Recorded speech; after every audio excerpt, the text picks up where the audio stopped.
Welcome to the Investor Fuel Real Estate Investing Show, where I interview the nation's top real estate entrepreneurs, industry leaders, and other amazing entrepreneurs to help educate and inspire you to take your business and your life to the next level. My goal is to add tremendous value to you during every single episode of this show. If you get value, I'd love it if you subscribe on your favorite podcast player, subscribe on YouTube, and my very favorite, please share this with your community so we can impact even more entrepreneurs. Let's start today's show. Hey, everybody. Welcome back to the show. Today, I am with Leah and Michael Slaughter. We're going to be talking about how to use a 1031 to build wealth in your business. As you're going to find out here shortly, they have a tremendous amount of experience to help people do this. So if you're in that phase of your life, this would be a good show to watch. Hey, guys, welcome to the show. Hey, thanks so much for having us. Thank you.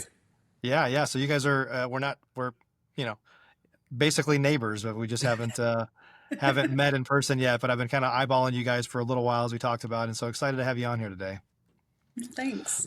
Yeah. So tell us a little bit about your background. You have an amazing background of how you got to this point. So tell us a little bit about that and what your business looks like today. Yeah, so we got into real estate when we were 18 and 19. Michael was a corporate manager at PetSmart, and we bought our first property, and let's just say it was not the best experience. He didn't want me to negotiate, and anyone who knows me knows I'm a bit too type A to not try to get a better deal. And so we're laying in bed like a week after we bought the house, and Michael said, I want to go into real estate. We started right from the beginning. While I was there, I actually used my vacation time to go to real estate schools, doing it in the evenings, doing it during the day through a local college. Completed my real estate license, and then as soon as I was able, I ended up taking my broker's exam and became a broker in the state of Texas. So yeah, I think you were like the youngest that Texas had ever had. I believe I was the youngest broker, or one of the youngest brokers Texas had up to date. Yeah, so we started really, really early doing short sales, walking door to door, and we actually became the exclusive listing company for owners.com and for sale by owner back when nobody knew what short sales were and flat fees and all of that. And we were doing hundreds and hundreds of valuations a month. And so we had a really unique kind of eyes to what was happening in DFW. You know, we were kids, but we were really bright kids. And it was obvious that people had way, way more in equity or in terms of their debt than what they had equity in their homes. And so between that and I mean, literally, we were doing like 1,000 listings a year. And so I don't think there were a lot of people in the market at that point in time that were seeing that many numbers. And it was really obvious to us the market was about to crash. We were being asked to value properties for so much more than what they were worth. And all of these homeowners were just in dire straits. I'll never forget, we had this one customer who we were working with that their AC broke, and they decided to walk away from their home because they had no equity in their home and they didn't want to pay like $500 to fix their AC. So really, really early on, we realized the market was going to shift, but that there was opportunity. And so Michael started pulling maps of where he thought George Bush Turnpike was going to go. And we started selling investors on all this land right next to the adjacent tollway purchases. It was pretty incredible. When Rowlett was nothing, we had investors buying out there knowing areas like the neighborhood Waterview were going to take off based on the predicted paths of George Bush. And just watching that and dealing with both the side, we were doing BPOs for different banks that were going into short sales. They weren't our listings, but we actually ended up contracting with several of the banks. And seeing what these values were, we decided early on that home buyers are not what our passion was at all. But when we looked at the numbers, investments made sense. And so we started in early, jumping into that. And the investors started following what we were doing. And when they started making money, then they started spreading the word. And that's how we built our company to what it is today. Yeah. So we were maybe 21, 22, representing 800 investors. I mean, it was pretty incredible.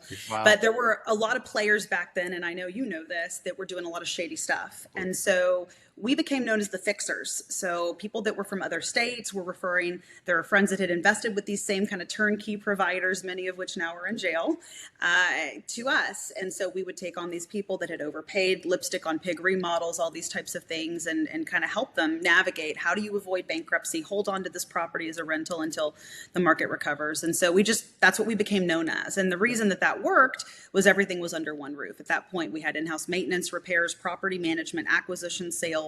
So it was a one-stop shop, but it was that family kind of handheld feel that we've strived for all these years. So flash forward now, we'll be entering our 20th year, and we still follow the same model today that we did back then. And we have, lived and breathed that for our career to build our portfolio as well. Absolutely. Yeah, that's great. Yeah, the growth in the DFW market has been incredible, right? And so, yeah, and it doesn't look like it's going to slow down anytime soon either. No, I think we're just getting started. Little LA, as I call it, by 2100. It's going to be pretty crazy. Hopefully not. Hopefully not. I don't think there's anything we can do to stop it at this point, Mike. The growth will happen. I mean, when you look at what was North Texas 20 years ago, what we considered North Texas, it really stopped at the Plano suburbs, maybe up to McKinney. Collin County was the end of North Texas. Now North Texas extends all the way through Grayson County to the Red River, up into southern Oklahoma. That now when somebody looks at the North Texas market, they're actually including southern Oklahoma in the North Texas market. Yep. Wow. Yep. So we've got like tons of property up in southern Oklahoma now too. So it's an extension. Yes. So tell me a little bit about your business. So you've got property management, and you help a lot of people get into the real estate business and build wealth. And we're going to talk about some 1031 stuff here as well. But what does your business look like today? Yeah, so we have a lot of businesses. That primary company we started back in 2006 is really just everything under one roof to do with buying, holding, and reselling rental real estate. So we've got acquisition, sales, property management, in-house attorney, in-house bookkeeping, everything that pretty much anybody needs to be able to hold an asset here. And we've been doing that same model all that time. In addition to that, Michael and I have our own investment holding companies. We have about a $45 million portfolio between the two of us. And on top of that, I have a real estate investment fund with another about to launch, a renovation company, and our mentorship and education arm. So we've got a lot of moving parts. We decided early on what was important to us is to practice what we preach. There's so many investment groups out there, and there's so many people who teach, gurus, I hate using that term, but gurus who we started to learn early in our career didn't own a single rental, but they were telling people how to make money in real estate. And so we decided very early on, before we recommend anything, we are the guinea pigs, and we try it out so we can give the good, bad, and ugly of every investment avenue. Yep. So the classic investor model is to go buy generally older houses in older areas that are willing to sell at a deep discount. Honestly, that's how I've bought, hundreds and hundreds of properties, and my rental portfolio is different than yours. But I appreciate, it's done very well, obviously, just because of the market and the marketplace we're in and time and the growth in DFW. But I appreciate your model of buying new construction because we've had some, I'm regularly doing $20,000 to $30,000 make readies and have deferred maintenance for long periods of time and stuff like that. So I understand the trade-off there, but why new construction for you guys? So there's a lot of reasons. And I think probably the biggest part of the education that we do with our customers is teaching them why new construction, because once you kind of understand those fundamentals, it makes a lot more sense. I think at the end of the day, what it boils down to is exactly what you're talking about, price control. And it gives us a lot more control on the renovation side, the repair side, because you're buying a product that is really designed to last 5 to 10 years. And our model's unique because we don't hold properties beyond that long. And when we're doing new construction, we've got a builder warranty in place. On top of that, we put a home warranty for years 2 to 5. There's a lot of these warranty companies that have a 4-year product for new construction. And so it's virtually 5 years of worry-free ownership. But in addition to that, when you're remodeling a property, it's still an old property. So, I rebuild, as you do, pier foundations all the time. They're going to keep moving. It's a 2 to 3 year fix, and then you start to have to adjust in those things. And then that causes plumbing and electrical. And so, the old vendors were doing lipstick on a pig and we were having to fix it. But even those of us that are doing these massive renovations and remodels, you're still having to go back constantly. And so it's really hard to control cost. And when the market's rising and appreciation's going crazy, you still can have a lot of equity build up. And equity, whether you're doing new construction or pre-owned property, that's going to be your big play. $2,000, $3,000, $4,000 a year in cash flow pales in comparison to 5% appreciation on a $200,000 home. That $10,000 a year goes a lot further. So I think at the end of the day, the number one most important thing is to go into real estate rentals. Like that's the most important takeaway, right? But second to that, if we go into new construction, we can really kind of control this first 5 years where you have very reduced costs. In addition to that, we're putting materials in the houses that are going to outlive the tenancies. So we're talking vinyl wood floors throughout, solid surface countertop, shaker cabinets with handle pulls so that we're not getting the grease wear on the paint, upgraded roofing. You've got all the newer plumbing standards, newer energy efficiency standards. There's just a lot of different things in new construction that are better. It also targets the areas that we want. We're doing this kind of outline underlying market model, and I'm sure we'll talk a little bit more about that, but it really allows us to put our properties in the concentrated areas where we see the highest growth rate, but in the lowest price point. So we're typically in an average of like 230, 225 on a price point. And that's really unheard of for new construction. And we've got access to inventory because of relationships that we've been building for, almost 20 years. A lot of our builders build specifically for us. So I think at the end of the day, above and beyond all of that, the property tax benefit the first year of ownership is the single biggest difference in return other than repair reduction. So when you have January 1st roll around every year, the status of a property, as you know, is how they determine your taxable value that property taxes are based on. So we're trying to tier our property acquisitions to homes that did not exist January 1st. So if we buy a property in May that they started construction on January 15th, that property tax bill for that first year is like $100 instead of maybe $4,000. And so that $4,000 savings year one averaged into 3 to 5 years of ownership takes that overall global return over 5 years and skyrockets it, right? You've got basically an extra 20% of your return built in there because you're saving all that money. So that's a really important factor. But then in addition to that, every year that they come reassess it, we're fighting starting day one. So instead of buying a pre-owned home where you're having to absorb 20 or 25 years of someone not protesting their taxes, we're doing it year one aggressively every single year. So what we find historically is that property tax value remains artificially lower, and that allows us to save money moving forward. And by the time we get to a point where it's really skyrocketing, well, we've gained so much equity, we're already in that doubling process. So new construction just allows us to control a lot of pieces of the model that you can't do in a pre-owned home. And when you look at a real estate investment, as the investor, you have two customers. Your first is going to be your tenant. That's your first customer. So you want something easy to rent. You want something desirable. The next one is, who are you going to sell it to? The biggest mistake investors make is buy something and think, well, I've had this $800 or $900 a month cash flow, so I'm going to keep it forever.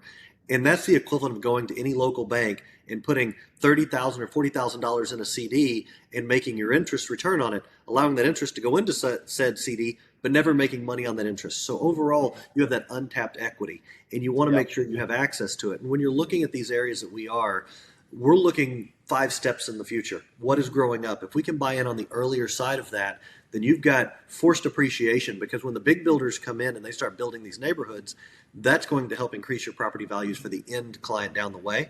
When she talks about what we're looking at for the build outs of these houses, that's the other thing we're looking at is, what is a average starter home? What is an average starter family looking for in their starter home? And we want to make sure at the end of that 5 years, when we go to sell it, or anywhere in that 2 to 6 years, that it is that starter home for the family. Yeah. I mean, these are beautiful homes that we do, right? Like I'm sure just like your remodels, right? They're beautiful. They're nicer. My customers in California look at these and they can't believe for $250, it's better than their $2 million property in LA. We've had more than one end up buying one for permanent residency and move, because they look at it and go, wait, I can get this. And right now I live in $1 million home that doesn't look anything like this. And so we've had that more than once. Yeah. So it's tied together with what you've been talking about, but also, kind of why the suburbs. You guys are just staying out ahead of the growth curve and letting the growth kind of come into you, and then just moving further out if you need to, right? So talk about that a bit. Yeah, so I'll give you an example. I think anyone that's following North Texas or following our growth right now in the United States is aware of what's happening in Sherman with the chip manufacturing. So a lot of people are now eyes on Sherman, starting to, the last year start to buy out there. Well, we've been selling Sherman for 8.5 years because we knew what was coming, or at least we thought we knew what was coming. Right. And so I'll kind of walk. The whole 75 corridor has been the growth path for decades, right? Yeah. Yeah, but Sherman is a really unique buy because it's going to be the new Silicon Alley, Silicon Prairie, whatever you want to call it. It's the new Silicon Valley. And so I think what people failed to realize is all of these businesses that are in Dallas County and Collin County, they're so focused on what businesses are coming here, they forgot to look at what businesses were already here. So I saw TI in Allen, and we would drive past it all the time, and we knew Allen was skyrocketing, and they had a base up in Sherman.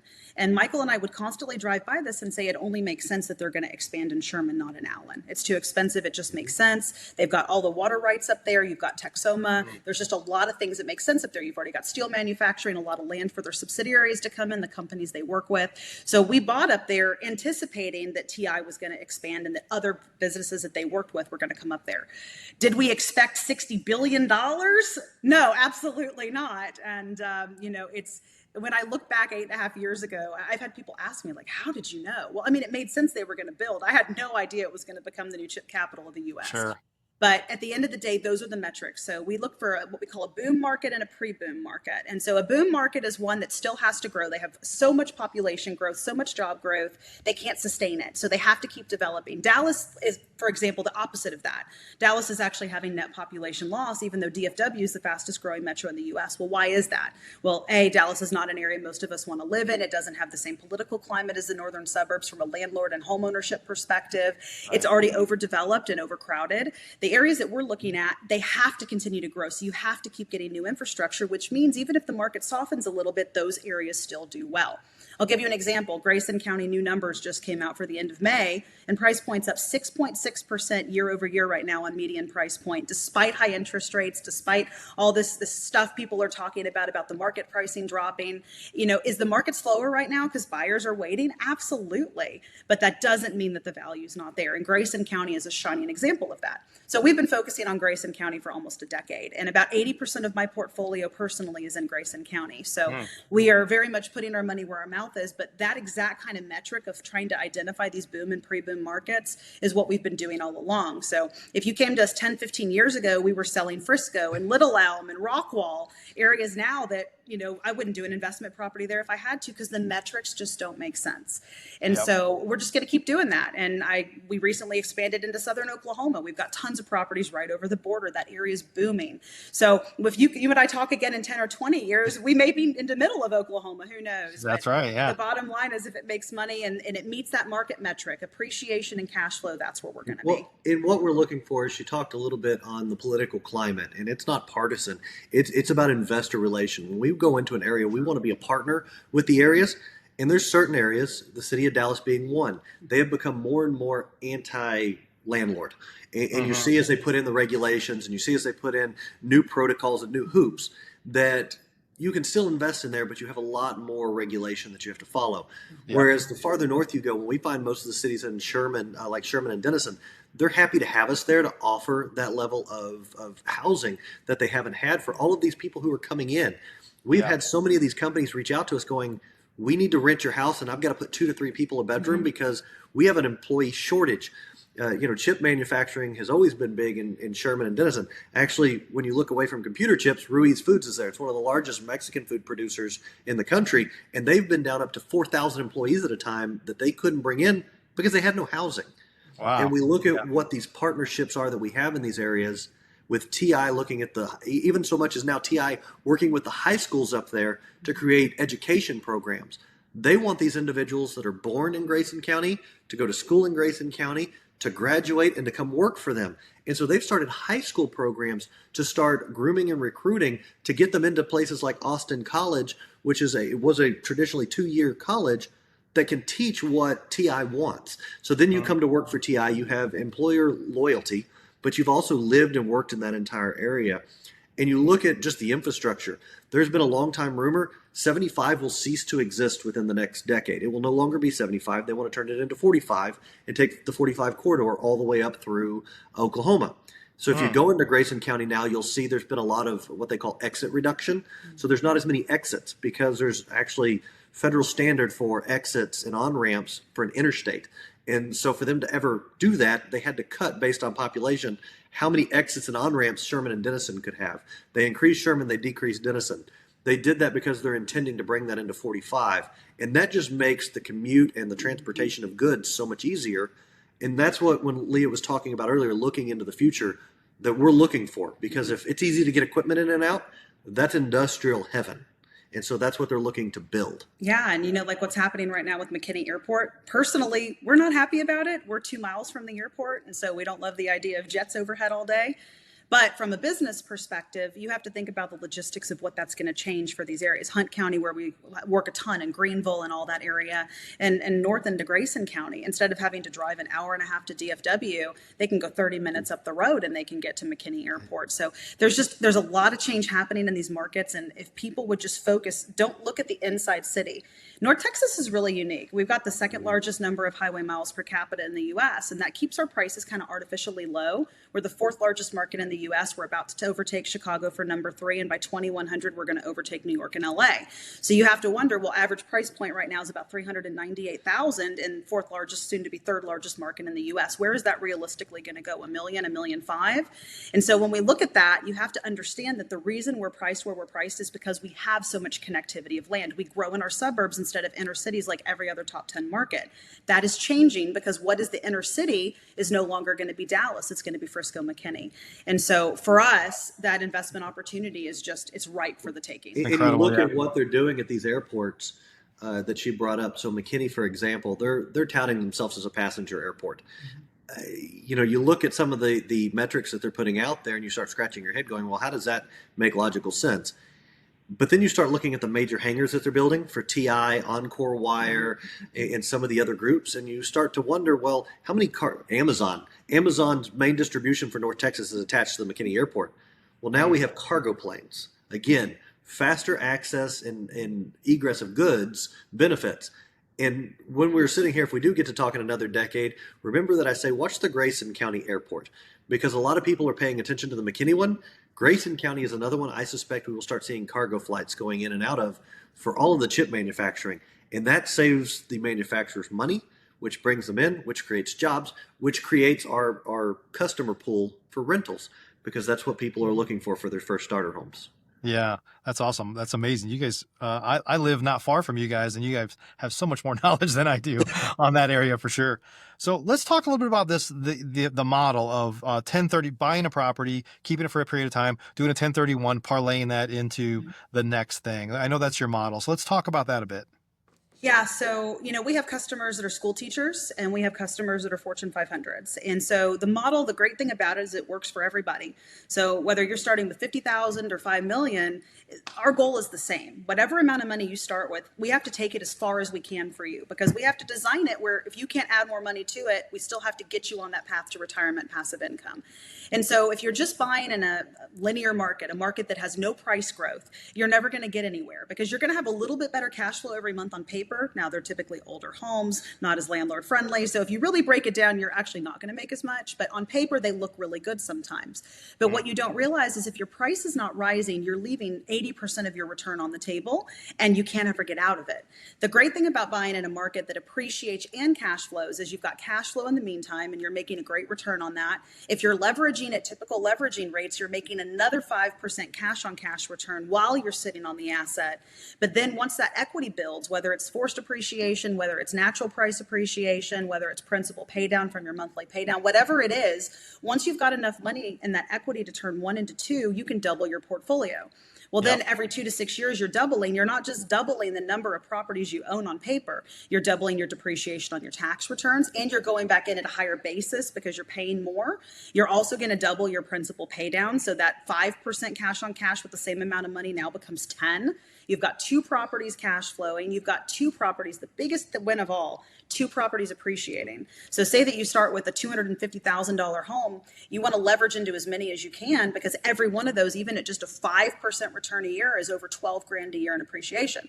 So if you have 1 and you turn it to 2, well, now you're at 25,000 a year in appreciation just at a basic 5%. And so when you've got people like us at a $45 million portfolio, do the math, the cash flow is great. I love my cash flow. The appreciation is what is incredible. And so I think people don't understand the power of multiplying property and how that is what creates millionaires. The biggest mistake that investors make is they get comfortable.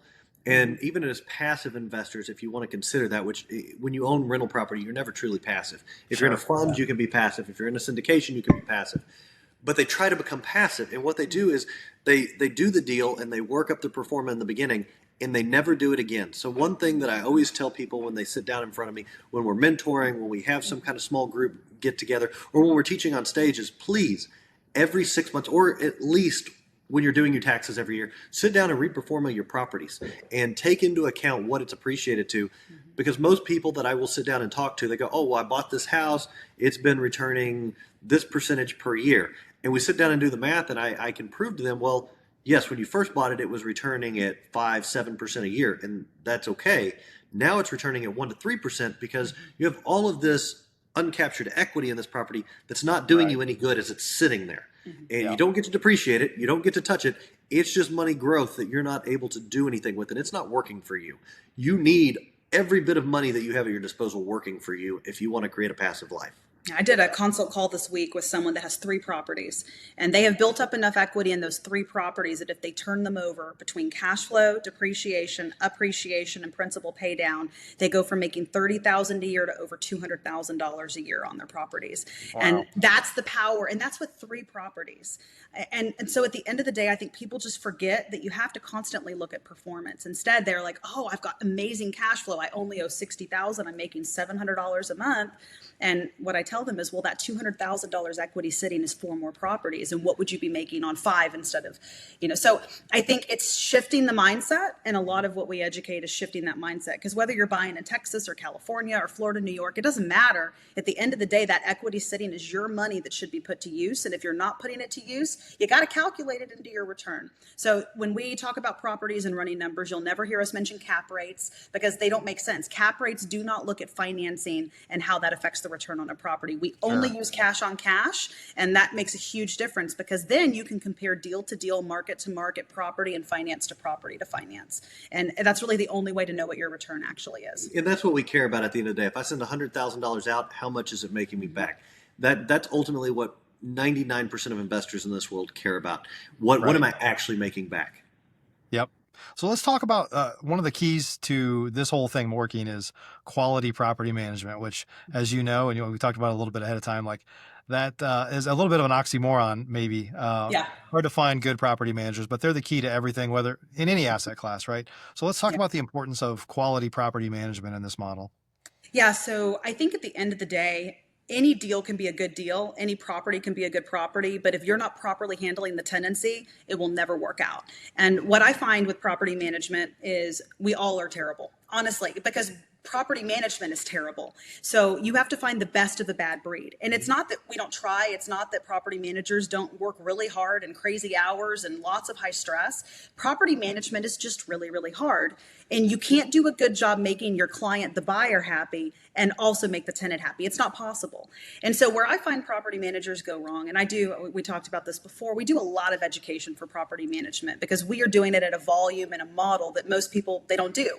When you get to our size, you IPO and you sell. And I think there's just very few family-owned companies as large as us that do as much as we do. We've got almost 50 people on our property management team alone. So I think where they go wrong is they don't hold tenants accountable. They try to become friendly with the tenants. They try to become, I have a customer one time, I'll never forget. He used to take his tenants to buy groceries because they didn't have a car. Like we see this with mom and pops all the time, especially those that are self-managing. And the problem with that is you're running a business. And when you don't treat it like a business, you're not going to make money. So one of the things that we do on all of our properties is we walk through all the homes, every unit on our multifamily every quarter. And that allows us to see what the tenants are doing, to check on the property, catch issues before they're big and make the tenants correct them during the tenancy. And that allows us to know what the condition of the property is. So the last 2 months of every lease, we can put it back up for rent once we or the tenant give notice. So we've got these quarterly visits and then a 2-month period where we can go re-rent the property. We tier all of our leases to prime season. So we're putting them back up for lease or for sale during the best times of year. We are going in and, able to do all these things in-house. And if we have a tenant that we need to evict, we do that in-house. We've got legal, we've got CPA, we've got everything in-house. So it's a very controlled environment that you just can't get with most property management companies. And that is what makes it work. When you only go in every 1 or 2 years and you're turning, like you mentioned earlier, you've got really high rehab expenses. Every renovation or turn can turn into a rehab. And, for us, a really bad make ready, a really bad move out is $5,000. And those are not common, but it happens. And at the end of the day, when I look at the pre-owned properties where you've got a lot more that can go wrong, you're not just having to deal with tenant stuff, you're dealing with the other things that shift. Foundation. A $1,000 foundation touch-up turns into a $3,000 bill because you've got all the cracks and the texture and the gas lines and everything. And so it goes back to new construction paired with the right property management. And my recommendation to you, if you're self-managing, and a lot of our customers, that's where they come from. That's the world that they're used to. Don't be your tenant's friend. Run a business. It doesn't matter if the tenant loves you. They don't have to love you. They have a contract. Hold them to the contract. One thing you don't want is if you're only enforcing parts of the contract with some tenants and you're not fair across the board, is a fair housing claim or a discrimination claim. And people, they don't think through these things because they're not business owners, right? But you and I know we've been in the industry long enough. You have to treat everyone exactly the same because that is how you protect yourself and that's how you're fair. And if you ever have something in a lease and you don't enforce it, and then sometimes you do, I'll tell you, justice of the peace is the first line of legal in any eviction or deposit dispute in the state of Texas. And though they're not attorneys, the majority of them in Texas are not attorneys. They're everyday people who ran for a job and they were able to get it. They take an 8-week course after they're elected, and then they're a judge. You have to keep in mind that when you're looking at that, the problem is sometimes they'll look at it and go, well, if you're only enforcing this, sometimes I understand why the tenant didn't follow it, so I'm not going to allow it. Yeah. That's when the walkthroughs also come in too. Inevitably, you will have a deposit dispute at some time if a tenant has destroyed a home or has caused damage. And their favorite thing to do is say, it was like that when I moved in. And you go through your move-in photos and realize, oh, I don't have a clear picture of that wall that you punched a hole in. But then I get to go through every quarter's walkthroughs and pull up 3 other times when no hole, and then suddenly I can show you the picture where there's a hole. There isn't a doubt as to who caused that. And we've won so many deposit disputes with those walkthrough photos to show we did. And we also run into the fact that with tenants, they don't live there. And so they live there, but they don't own it. So they don't treat it as if it's their house a lot of times. Sure. And they may see that leak from a roof and go, I don't want to have to deal with having somebody come out and look at that, so I'm going to ignore it. Well, if you come through the walkthroughs, at least you have a chance to catch it and take care of it before it turns much worse. Yeah, and when it turns much worse, insurance doesn't cover it because slow water loss, as you know, is not a covered item. So I think not checking on properties and not holding tenants accountable, really the 2 biggest mistakes we see people make, other than holding on to it way too much equity in properties they should have sold long time ago. Yep. So one of the challenges over the past couple of years, next 2.5 years or so, has been the interest rate change, right? So interest rates drive a lot of this business, and there's still plenty of opportunities out there, as you guys know. But I know you have a little bit of a unique lending process that you kind of follow. So tell us about that. Yeah, so we build direct relationships with banks and have products created that really fit kind of what our model is. So I'll give you an example. If you go to a Fannie Mae loan, you've heard the 10-door rule. You're limited to personal name. You're limited to 10 doors or 10 parcel IDs, depending on how that lays out if you're doing small multi 1 to 4. And what happens is you're kind of locked in at that point. You're paying for a rate that's fixed for 30 years when under our model, you're not going to hold it for 30 years. You're paying for a longer period of time than what you need, and you're really having to give everything but your blood type to get the loan. By building these direct bank relationships, it really supports our model. It's easier to get the loans. They can be more creative with your income, your asset, all of that. They're going to hold the loans directly. So for servicing purposes, it's so much better. You're building the relationship for when you build and grow the portfolio and you grow beyond that kind of personal loan style mortgage. And we're only paying for the amount of time we need that fixed rate for. So we do a 7-year fixed, still 30-year amortized. So the principal payment is still low, but we're not having to pay extra for a 30-year fixed on a Fannie. So barring one of our off-market builders having some type of incentivization program where you have to go through their partner lender, and that typically is conventional, we put everyone through direct banks. Now, I have 4 national lending for our Australian and Canadian clients. I've got DSCR financing if we have to go that route, if someone literally has no income. But a lot of my clients, you know, they don't have great income, but they have great assets, and we can still qualify them on traditional lending that way too. So it's a different way of doing things that is really designed to help you support this business that you're building, which isn't just going to be buying a few rentals. It's going to be building it as big as we can, as fast as it can. Now, one caveat I want to say to that is I'm not telling you to go get 100% financing. I'm not even telling you to go get 80% financing. 70 to 75% LTV is kind of our sweet spot. But when you're sitting at 30, 40, 50% LTV, that's where the problem is. And the other piece I'll add to that is a lot of people, it's not just how much they have equity in their property, it's what the rent ratio is to the value. So if you buy a home at $250 and you're renting it for $1,800, that's a great ratio, especially for a market like North Texas. We look for around 0.75 is kind of our average, so 0.75% every month of the value. Well, now that home's worth $450, say it's in Plano, now it's worth $450 or $500 and your rent is $2,200, $2,300. That no longer is a good rent ratio. So you've got to be looking at the whole global picture, and part of that is your financing, part of that is your equity, and part of that is your rent ratio to value. And one of the things we try to teach is real estate is not considered as such, but it really is a team sport. You have to build your team, and that's what's having those different aspects of it. We have built a team within our unity, our group, that's already kind of self-contained. But if you're out there doing it yourself, you have to build a team. You want to know there is a benefit to having a handshake relationship with a bank. They understand what you're doing, they understand what your process is, and they will support you through it. It's the same with if you're doing it on your own, having the repairmen that you have that agreement with, that understanding with. They understand what your goals are, you understand what theirs are. Your real estate agents, real estate brokers, your repair groups, they all have to be working in unison as a team, because at the end of the day, it is a team sport. Yeah, 100%. No doubt. I've used that phrase many, many times over the years. So yeah, fantastic. Well, guys, it's amazing. It's been amazing getting to know you a little bit better. If folks want to learn more about you and all the amazing stuff you're doing here in North Texas, where can they go? I think the best place to go is to kind of our education side that really lets you learn a lot about what we do so that you can translate that into your own model. And that's wealthandrentals.com. So www.wealthandrentals.com. And there you can pull up all of our free education. You can, if you're interested in seeing some of the properties and stuff that we do in our off-market model, you can see that there too. But I think at the end of the day, my goal really has been for a very long time, is to teach you how to do it wherever you're doing it and show you perhaps a different way. Because I think a lot of people, they get stuck in the traditional way, even my parents' generation, right? You buy a house, your goal is to pay it off, have 10 paid off rentals, and you're good for life. Well, that's just not the way the world works anymore. If COVID showed us anything, it's that whatever you think it's going to cost to live in your retirement years, it's not going to cost that, because inflation could do crazy things. And I think, what happens once is bound to happen again. So I tell people you have to have an asset that is going to protect you and hedge you against inflation. And so paying off rentals is not the way to do that. Building a large enough portfolio that it's going to grow with the market, that's how you do that. And so I think learning the kind of key metrics of how to analyze your portfolio is where I recommend you start, because if anything I tell you today is going to be transformative, it's how to know whether or not you should even be sitting in that rental you have right now. Awesome. Well, thank you guys so much. We're going to add a link down below in the show notes here for anybody that wants to come check you guys out. So appreciate you joining me today. Thanks so much for having us. Yeah, everybody. There's not a better way to build wealth than through real estate. And these guys have an amazing model. You should check it out. Appreciate you guys joining us on today's show. We'll see you on the next one. Thank you. Thanks for joining us for today's show. You can learn more about the amazing benefits of the Investor Fuel Mastermind community, including surrounding yourself with hundreds of other rock stars, 100% financing on your deals, and members-only discounts from vendors you're likely already using that, as a member of Investor Fuel, will save you more than the cost of your membership. Visit investorfuel.com to learn more. You can also check out the show's notes for access to free resources, how to get access to world-class lead generation, and even how to work with me directly one-on-one.